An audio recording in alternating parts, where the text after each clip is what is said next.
Imagine your absolute favorite childhood universe. Now, imagine having to hop on a massive international flight to experience it in real life, simply because your home country couldn't build it. Crazy, right? Well, today in this explainer, we're diving into this exact paradox. We're going to look at why one of Japan's most globally beloved intellectual properties is being turned into a massive theme park literally halfway across the world, and more importantly, what this reveals about the future of the global entertainment industry. It's a fascinating story of fragmented brilliance, missed opportunities, and the absolutely wild mechanics behind multi-billion-dollar mega destinations. Let's get into it. This quote right here perfectly captures the mood. When it was announced that a massive Dragon Ball theme park was being built, not in Tokyo, not in Osaka, but in France, it sparked a wave of sheer frustration for Japanese fans and industry watchers alike. For a country that fiercely prides itself on its cultural exports, seeing a domestic crown jewel become the anchor for another nation's tourism boom, yeah, that is a really tough pill to swallow. But making a project of this scale a reality takes an incredible, globe-spanning triad. The source material outlines this really unique arrangement. Japan supplies the intellectual property, Saudi Arabia's Qiddiya Investment Company supplies the massive capital required, and France gets the physical tourist destination, along with an expected 22,000 new jobs. To really wrap our heads around the scale of this ambition, we are talking about a staggering €6 billion investment being poured into this multi-park development in the suburbs of Paris. We aren't just talking about throwing up a few roller coasters in a paved parking lot here. We are talking about the creation of an entirely new, massive economic engine. Meanwhile, back in Japan, the reality is starkly different. The Japanese government actually tried to support its content industry through a public fund known as the Cool Japan Fund. But it didn't exactly go to plan. As the source notes, by late 2025, that fund had accumulated a stunning 54 billion yen in losses, falling completely short of its grand goals. Now, the easy narrative here is to just shrug and say, well, Japan's IP was taken by deeper pockets, or that the government simply made bad bets. But the source points to a much deeper structural cause. The real issue is that despite having the IP and despite previous public investments, Japan simply hasn't retained the specialized, centralized organizational muscle required to repeatedly build multi-billion-dollar theme parks. And here's where the mystery really deepens, because Japan actually has all the disassembled puzzle pieces required to build a global megapark. You've got Sansei Tech for world-class ride engineering, Forex for master planning, Hanwha for procurement, Genda and Sanrio for operations, Katana for marketing, and Oriental Land for large-scale operations. The talent is all there. It's just scattered across various domestic companies. So you're probably wondering, why haven't these puzzle pieces naturally joined forces? Well, the source explains this through a concept called rational isolation. Basically, it's completely rational for a Japanese ride engineer to just sell equipment globally, or an IP owner to simply license their characters. By staying in their silos, they guarantee revenue without taking on the terrifying existential risk of empty hotels or a rainy season totally destroying park attendance. The crucial point here is that Japan isn't missing the technical skills, the IP, or the operational know-how. What it's missing is a very specific type of entity, the principal. A principal is that bold business sponsor who steps up, puts hundreds of billions of yen on the line, and takes on the massive financial risk for the chance of an equally massive reward. Just look at the global landscape for a second. Disney acts as its own principal. Universal has the massive financial backing of Comcast. The Qiddiya project in Saudi Arabia is backed by their public investment fund. But in Japan, there is a glaring vacancy. Without a principal willing to absorb the risk, these individual Japanese companies remain perfectly rational, but essentially paralyzed on a global mega-development scale. To solve this structural gap, the source material lays out two potential blueprints. Plan A is an all-Japan alliance, establishing a purely domestic company to handle everything from funding to construction. Plan B, on the other hand, is a highly pragmatic Japan, France, Saudi alliance utilizing international capital and operational experience. Now, Plan A sounds incredibly patriotic, right? It's the ideal scenario for keeping all the know-how at home.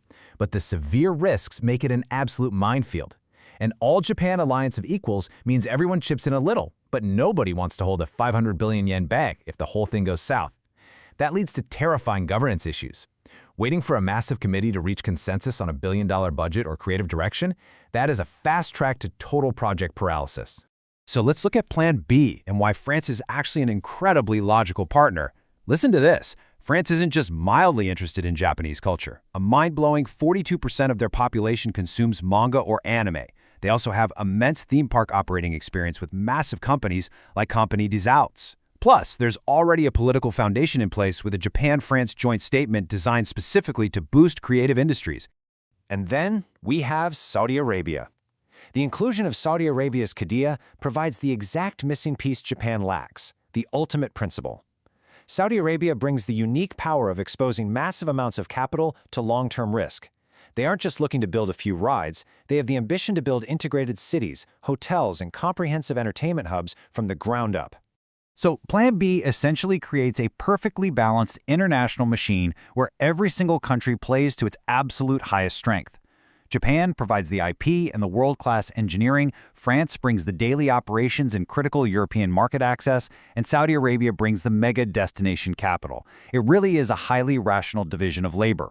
But wait, the source stresses one absolute, non-negotiable condition here. If Japan just hands over the IP, collects a nice little royalty check, and lets the foreign partners figure out all the crowd management, revenue systems, and digital integration, well, this entire strategy completely fails as an industrial policy. Japan absolutely must take equity in the joint venture and aggressively embed its own staff to learn these systems firsthand. To make sure that crucial know-how actually returns home, the source proposes a clever three-step roadmap. First, launch the initial park using the International Alliance to guarantee the capital and learn from global operators.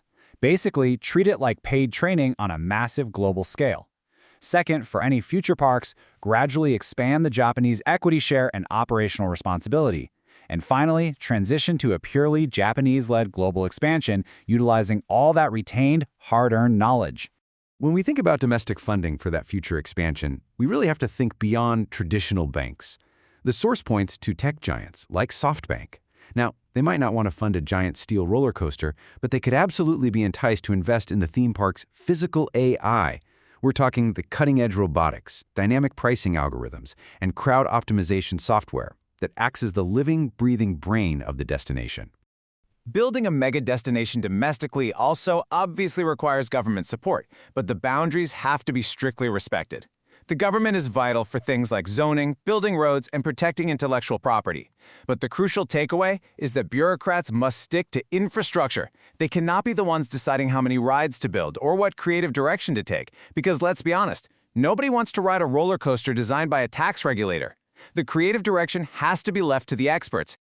When you weigh these options side by side, the path forward actually becomes incredibly clear. While an all-Japan plan is excellent for retaining know-how, in theory, it completely fails on capital and speed. Starting with the International Alliance offers a really pragmatic bridge. It secures the massive capital needed for the initial success, while still doing a pretty good job of building domestic know-how if it's managed correctly. So instead of anime fans and industry leaders just being frustrated by foreign investment taking the reins of Dragon Ball, the source argues Japan must view this as a totally necessary stepping stone. The ultimate goal isn't just 100% domestic purity right out of the gate, it's evolving from a nation that merely generates world-class IP into one that can transform it into a massive, permanent, global real-world industry. The pieces are all on the table right now. The engineering, the art, the globally beloved characters, it's all there. The only thing missing is the structure to put it all together. Which leaves us with this final, ultimate test for the future of Japan's entertainment economy. Will Japan learn to assemble them and become the master of its own universe? Or will they remain just the licensor to the world's greatest attractions? The next time you step onto a world-class ride, ask yourself, who really holds the keys to the kingdom?